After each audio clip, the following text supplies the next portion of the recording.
Hello, everyone, and welcome to another episode of CSA Security Update. I am your host, John DiMaria, and we have another great session today.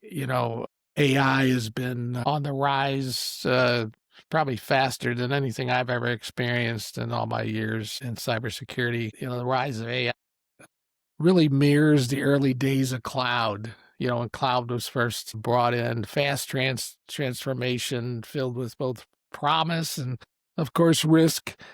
And so organizations, as a race to adopt AI, they really face familiar challenges in identity, data protection, and governance, now amplified by speed.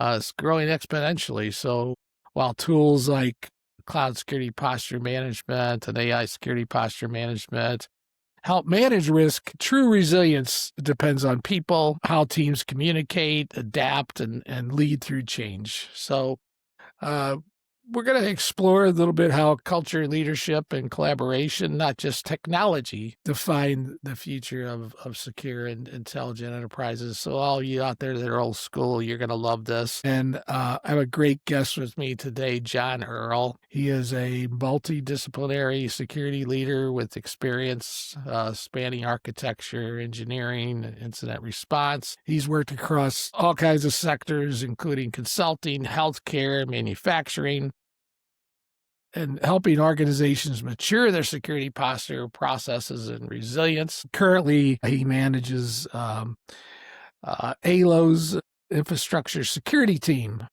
overseeing programs such as cloud security, vulnerability management, IAM, and more. So with that, John, welcome to the show. Thank you. It's good to be here. It's a topic that's near and dear to my heart. As people can tell from the intro there, I've jumped around a lot, and the one thing you learn is, and there's different cultures out there, people, processes, and really what it's all about at the core. So it's great to be here. Yeah. Well, I always like to give everybody a little view of yourself. Maybe we could start off just tell us about John Earle. Yeah. So you kind of nailed it in the beginning there. I'm a security guy who's jumped around and worn a lot of hats. So the beginning of my career was classic help desk, moved up from there, system administration, and then from there went on to do security and just focus on that. Throughout my career, it's been very great to have that background where I've lived the struggles of one side and now I'm on the other side, and you're trying to say, I see where you guys are coming from, but we gotta shift that way. So yeah, that kind of explains my professional background, at least. From the day to day, I jump from hobby to hobby, so there's not much I could say there. Oh, that's great. We talked about, how AI, has sort of mirrored the early adoption of like cloud security when we didn't even know what to call it. It's called the cloud. Nobody could understand what the cloud was. But how does this rise of AI today, how does that mirror that early adoption of cloud security, and what lessons are lessons that we should carry forward from that era? Well, I think the more things change, the more they stay the same. With AI, we have this emerging technology, and much like the cloud, it's empowering and enticing more people in to use it. So with that, of course, we have the same concerns with cloud. Where's our data going? Is it classified correctly? Where is it residing? Along with just your basic security concerns you have with any sort of application or stack, you've got IAM considerations. So for the cloud, we're worried about our buckets open. With AI, we've got to worry about how do these agents interact with each other? How do we secure that? And that's very similar with application security as well, I'd say. We need to worry about what prompts are going into it. How do we filter out what's coming in and out and all these elements that's very familiar. With that being said, I think at this stage, we're really at the point where we're trying to figure out how do we gain visibility over what's going on in the org today. With cloud, we saw a similar thing. Lots of developers jump in and they can start playing and spinning stuff up, and that's where risk happens. AI is more the same, where with the existing cloud technologies, because a lot of this builds upon it. People can get in there, play, move fast, and hopefully build that competitive advantage. But we need to ensure we've got proper guardrails there. A lot of the same, I'd say. Yeah, yeah, it would seem so. I mean, and sometimes we forget. I know even in today's world, especially, there's a whole the plethora of AI-based security tools that are out there, and people mark these as easy fixes. Are just install it, walk away. It's going to do this for you. You know, why is it dangerous to see these, or is it dangerous to see these as a silver bullet without changing, without changing their organizational processes? Well, and I think that's the key right there is changing processes. So these tools, CSPM, AI, SPM, it's really great. And when you look at it and first implement it, you have all this visibility you never had. You can see everything. You can say, okay, now we can start to improve things. But that's where the real difficulty actually begins. It is very easy to spin up the service account so these tools can view everything, give you the information, see these attack paths you've never seen, and they assist with other elements such as prioritizing risk, etc. But now you're into the real difficulty of we've got to go talk with teams and start remediating stuff. Now, when it was cloud, it depends how long were they in there. Did they make a left when they should have went right, and now it's going to take them months to revert? Luckily with AI, we're a bit earlier, but still, it's really about how do we put in essentially processes to fix this, and how do we remediate what's already gone wrong? And that's where the real difficulty comes. So to sum things up, a lot of the tools are sold as look at this, it'll get you on the right track and it'll start you. But the real work starts after you buy it. Yeah, I think in a lot of ways I'm seeing from AI perspective, especially, is we still seem to be a little reactive nowadays. We do things after a breach or compliance events. So a lot of these security programs are born on that reactive. Are we still doing that, in your opinion, rather than taking a more proactive approach to planning, or what are you seeing today? I think there's a lot of factors that go into how reactive an organization is. I think size and resource. If you've got money to throw around and you've quantified the risk, you've got security departments and people trying to get ahead of stuff. But in all cases, I think there are a lot of these catalyst events, and it can be something as big as an incident where everything suddenly becomes priority one. And that's your best show and indication that people and culture really dictate a lot of security performance. In an incident, suddenly stuff that took months are done in weeks, if not a couple of days. But there's also smaller catalysts as well, I think that happens. If you have a leader change, a manager or director, different views and opinions, that changes a team's culture and how they approach planning and what they prioritize. So all these elements, but I still think we have a lot of these catalyst events where new compliance comes out, you need to meet. Suddenly it's priority one and everyone's off to meet it. Where does there's an old saying, I'm from the old school of quality days when we used to say, you got time to do it twice, you don't have time to do it right the first time. And we've talked about change management and how um, security is fundamentally about change management because the cheese is always moving, right? And then what what does that mean in practice for our security leaders? Well, I've really got to agree there, and I think it's not just security, but all of IT is really the practice of change management. So for security leaders, especially as you are trying to improve posture and keep it that way, you need to have a good understanding of change management and how to deal with different stakeholders. Because essentially, your metric of success is not so much can you implement a tool, but can you get others in the organization to adopt it? That is really where you start to reduce risk and improve the overall environment. So I would say, with all that being said, for security leaders, I would say having a good understanding of organizational culture and how they view risk and how to, I don't want to say use that to your advantage, but be cognizant of it and frame things correctly will be a great part of your success in change management and overall security improvement.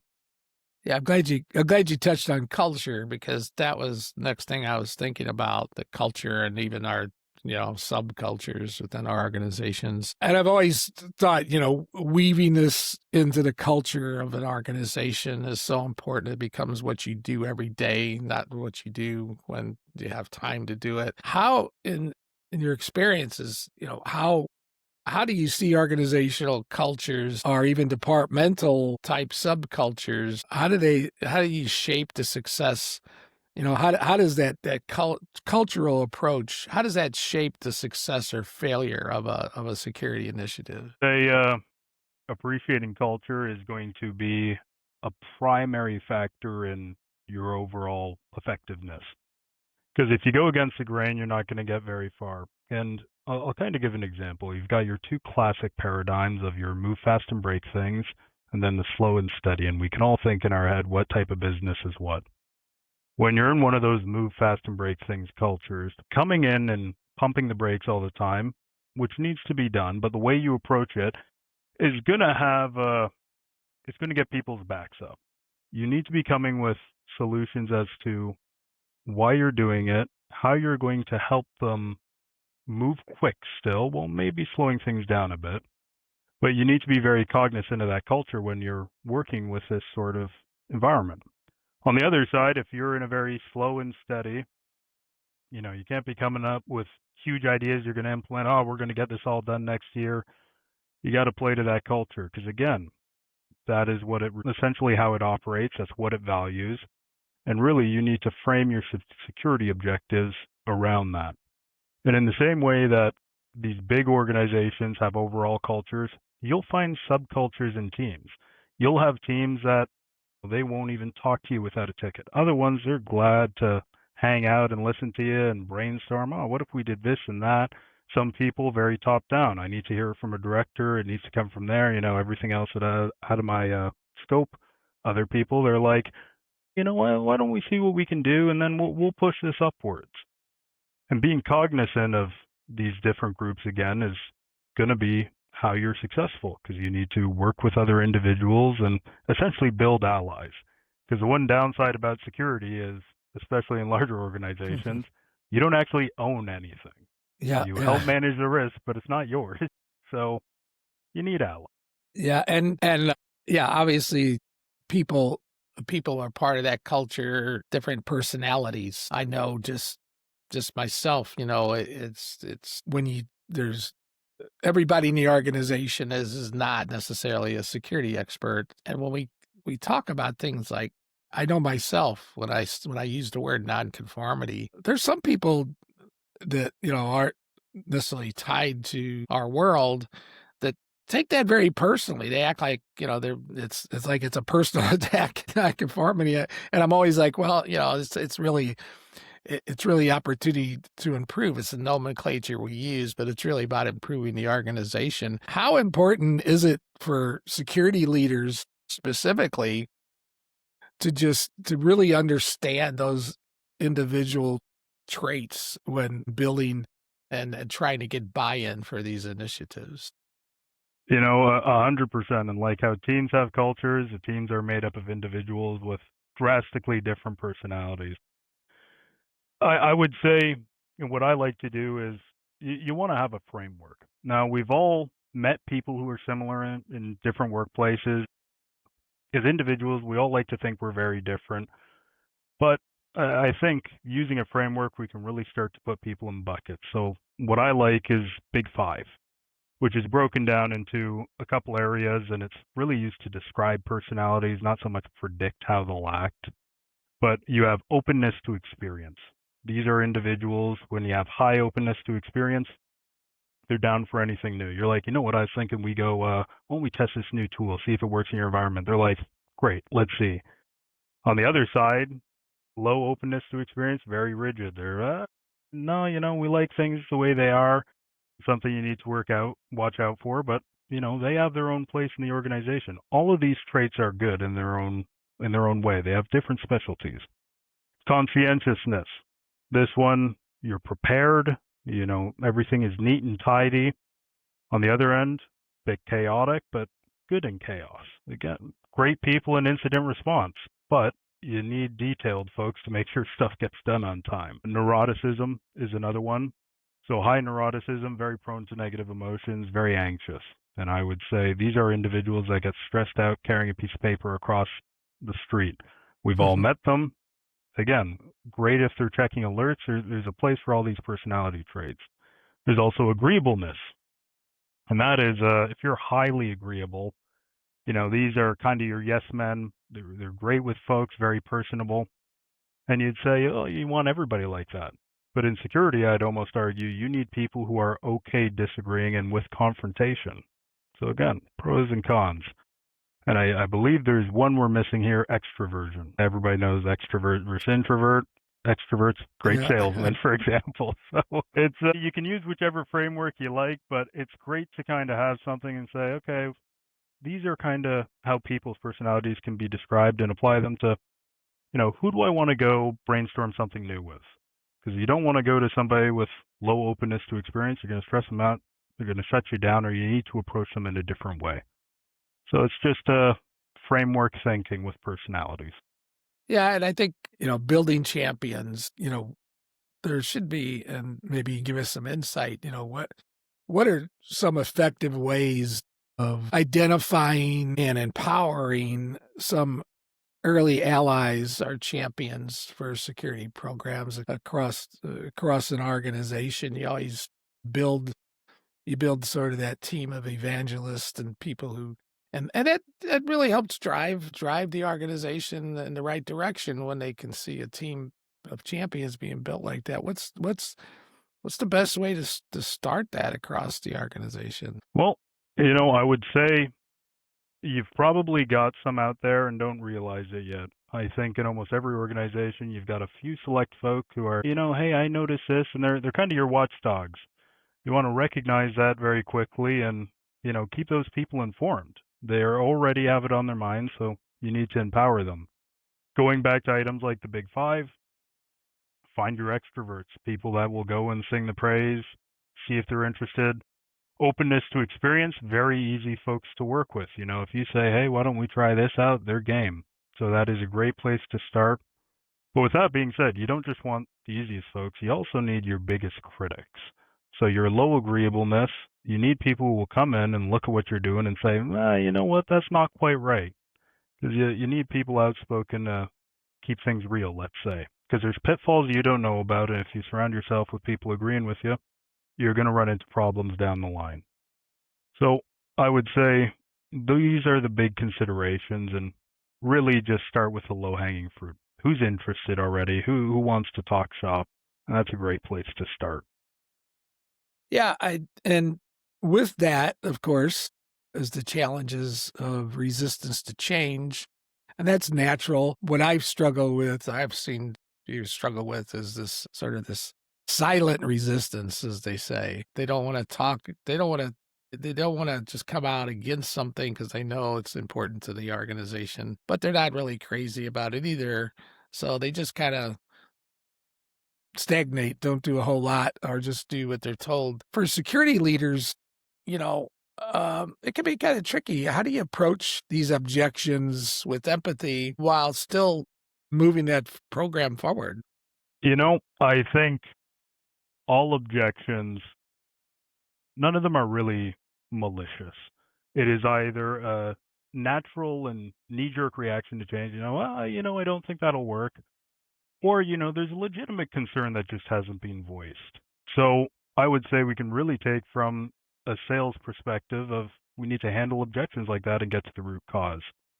So one of the favorite things I love to employ is Toyota's 5 Whys, which is essentially when given an objection or a problem, we ask why, they give us an answer, we ask why again until we're like, that's the root cause. And more often than not, the real problem isn't articulated at best at first, and if you argue on that, nothing's going to get done. Really empathize and get what is the problem here, and can we solve it? And sometimes the problem's big. We did something 10 years ago, and we this, and it's like, okay, we can work with that, but It's really about empathizing and getting to the root cause, because I don't think anyone out there is being difficult for the sake of difficult or doesn't want to be secure. They've got a concern you just need to find a way to address, or compromise and find a way to change what you're doing while still meeting your objectives. So the salesman approach, I guess. You have external and you also have internal customers. Sometimes you have to treat your internal customers pretty much the same way. We just went through CSA, went through an ISO 9001 recertification audit. And I know with ISO 9001, 27001, most standards compliance issues, they talk about communication. How do you communicate with your employees? How do you communicate, beyond technology? How can regular communication and information sharing, how does that serve? How do you use that to serve as one of the strongest tools in a security leader's toolkit?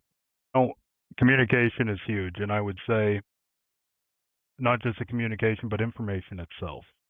If we look at, how power can be distributed in an organization, holding information is one of the well-studied things where if you keep information, you have more to deal with than others. So by the same logic, sharing it is a very powerful thing. So I'm a huge fan of being an open book, and even stuff I hear through the grapevine of, hey, you know what, this team's working on that. I like to keep everybody I talk with informed, because more often than not, I'm talking to one team and then I go talk, let's say, to the DevOps folks, and I say, hey, did you ever hear about this? And they go, no, but we have something else we're doing. And I think overall, it just helps a company move smoother when everybody's informed and can make decisions. So I think sharing is huge for building allies. Makes people feel good at the end of the day. They feel up to date.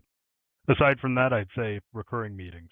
Talk with people often, even if there's nothing to be said. It's like, you got me for 15 minutes. Even if it's a small thing, bring it up now. Yeah. It's always healthy to challenge each other and find out just exactly what this whole thing's about, and to make sure that it's real. I can tell you in the old days when I was in quality, boy, people just test you out because they think, oh, this is just window dressing, right? This is just something they're doing. And so they really watch you to see how real is this? How is leadership really backing this up? How is leadership really making this part of the organization, not just something to hang on the wall or to hold up to our customers? And so it's a holistic approach, people, process, and technology. I think this is just a perfect discussion to have at this juncture. So having said all that, I'll move into what I call my crystal ball session here, and basically, just looking at into the future and giving us your professional, personal opinion with AI accelerating at just breakneck speeds. What qualities will define a successful security leader over the next 5 to 10 years, in your opinion? Well, you know what? I will say there's definitely more of the same. Change management. Things are always changing. It'll be the same with AI. Even right now, I think we're going to see big changes as far as how they connect with each other. We see some frameworks coming out for interagent connectivity between companies. But no, I'm getting too technical.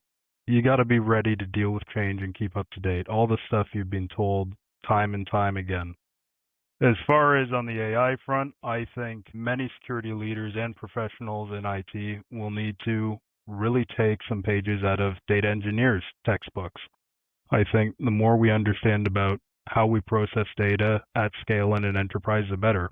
I think that's the one thing I've taken away from all this AI is, you know what, it's time to start learning some data engineering concepts. So it's been a great learning opportunity. Yeah, great. Fantastic. Yeah, and I think it boils down to, I don't know how many people out there know of there's a motivational speaker, Joel Barker. He does a lot of things with sales, things like that. But he has a saying that has stuck with me over the years. And it just says, if you don't believe something can get done, get out of the way of those that are doing it. You know what? I'm stealing that. Yeah.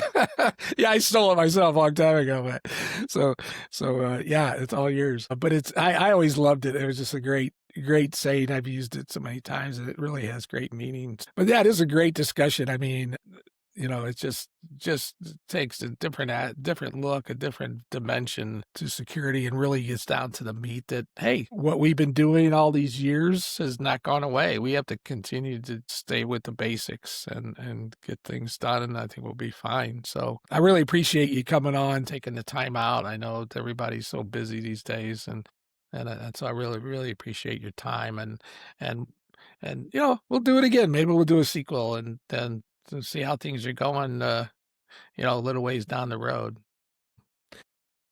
I really appreciate the opportunity, and it's great. It's great to talk about the topic. So Yeah, appreciate it. fantastic. Well, thank you very much, and yeah, we'll catch up with you later. Appreciate it. Excellent.